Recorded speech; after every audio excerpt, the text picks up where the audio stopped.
What's going on, guys? I'm the Walrus Jedi, and in today's video I will be talking about Star Wars Rebels Season 1.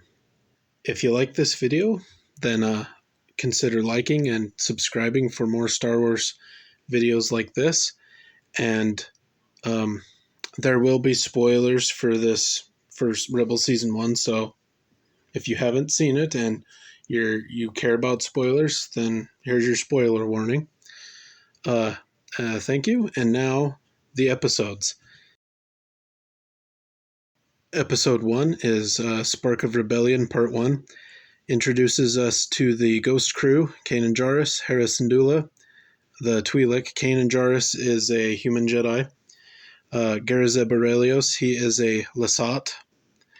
You have Sabine Wren, a Mandalorian, and Chopper, their astromech droid. We also see Ezra Bridger join the crew. Then you have Episode 2, Spark of Rebellion, Part 2. They rescue some Wookiees and Kanan reveals himself as a Jedi.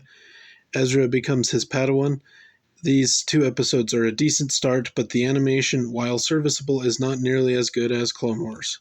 And that goes for, obviously, the rest of the season, but I'm only going to mention it here this once. Part 1 gets a 6 out of 10, and Part 2 is also a 6 out of 10. And then you have Episode 3, Droids in Distress. The Ghost Crew intercept some weapons from the Empire and run into C-3PO and R2-D2. A fun but mostly filler episode, 5 out of 10. Number 4, Fight or Flight. Zeb and Ezra are sent to get supplies but steal a TIE fighter. This is probably the most filler episode of the entire show, 3 out of 10. Number 5, Rise of the Old Masters.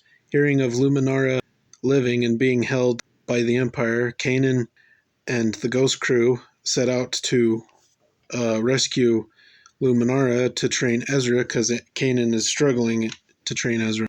They set out to rescue her, but it's actually a trap by the Grand Inquisitor.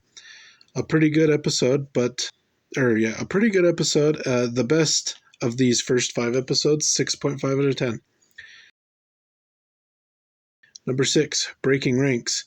Ezra is undercover at an Imperial Academy for intel. A really cool episode, 6 out of 10. Number 7, Out of Darkness. Hera and Sabine are stranded while getting supplies at an abandoned Clone Wars base. This is an okay episode, 5 out of 10. Number 8, Empire Day. On Lothal, during Empire Day celebrations, the Ghost Crew help Zebo, who has lots of intel on the Empire. A decent episode and the first of a two-parter, 6.5 out of 10. Number 9, Gathering Forces. The Ghost Crew avoid being captured and get Zebo to the rebellion. Ezra also has a brush with the dark side. It's starting to pick up now, the pace, and it's getting interesting, 7 out of 10. Number 10, Path of the Jedi. Kanan and Ezra find a Jedi temple on Lothal.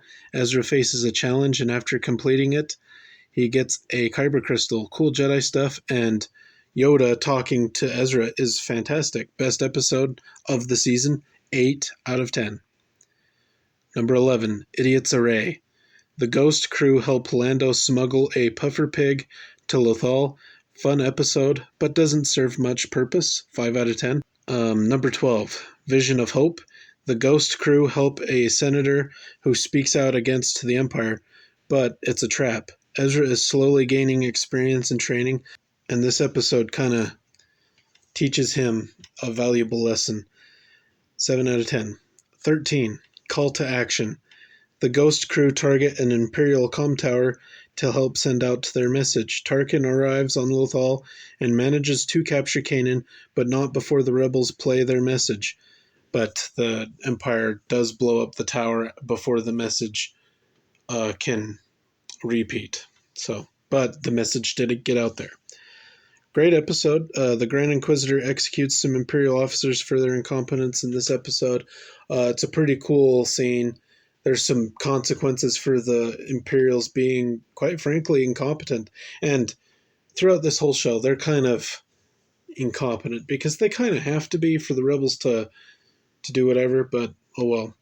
7.5 out of 10. Number 14, Rebel Resolve. Ezra decides to try and find out where the Empire has Kanan. Nice first part of a 2-part finale, 7.5 out of 10. 15. Fire across the galaxy. Having learned that Kanan is aboard a Star Destroyer in the Mustafar system, the Ghost crew rescue him. Kanan and Ezra duel the Grand Inquisitor, and the Inquisitor dies. Ahsoka shows up due to Chopper calling for help, and they escape, and they kind of get introduced to the Greater Rebellion. A really good episode. A nice duel with the Grand Inquisitor helps. An 8 out of 10. What I liked of season 1. Kanan is my favorite of the Ghost crew, and his growth and training of Ezra are the best things about the show, along with the Jedi and Sith stuff. And this is probably going to be the case for every season. One of the things that I like is Kanan. He's my favorite character.